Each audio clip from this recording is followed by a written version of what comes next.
Hey everyone, Boartato here. Welcome to my second attempt at making a guide for Albion Online. Today, we're going to talk about builds, and a little bit about what makes certain builds work and why you don't exactly want to take longbow with plate armor.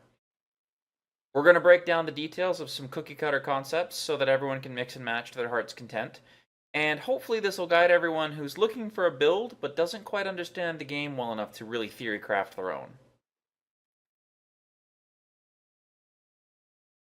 Alright, step one about builds is actually going to be about the armor before we start talking about weapons. And for that, I need to get naked. Alright, much better. Now, when we click on the actual armor, we can see that it has the skills and passives available. So, for the mage armor in particular, we have Swift Mind, which gives bonus cast speed, and we also have Aggression, which gives bonus damage. And we have the unique abilities.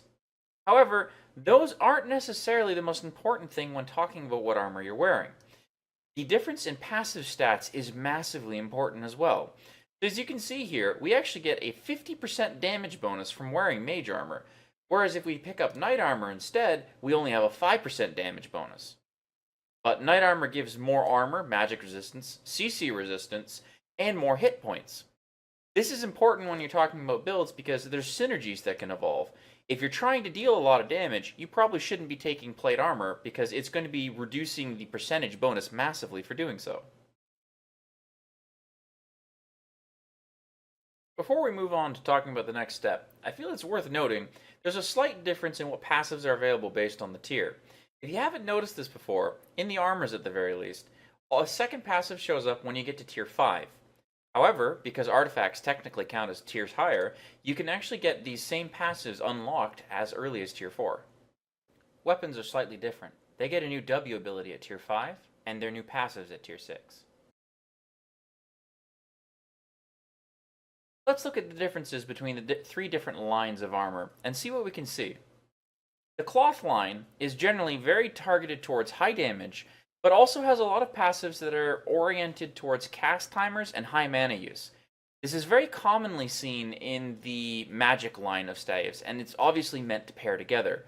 There's a couple interesting builds people make that kind of combine them, but that's the general purpose for them. If we go and take a look at the leather set, we see a slightly more balanced approach towards offense, with a mixture of damage and damage dealt and damage reduction. But we also see things like attack speed and cooldowns. This line itself tends to prefer items that have quick cast abilities and also items that mix in auto attacks.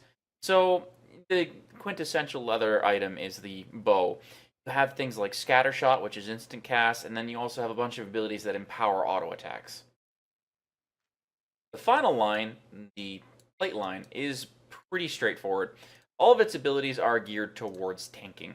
Damage reduction, bonus CC. In Albion, tanks, their primary purpose is actually to CC the enemy. And of course, tenacity, meaning you can't get CC'd yourself as well. Alright, hopefully that gives everyone the basic concepts to understand why the builds we're going to be talking about in the next couple parts make sense. Next up, we're going to be covering cloth builds. Also, thanks for watching everybody. And because this is going to be a longer series, I'm going to break it up into a couple parts and release them one at a time.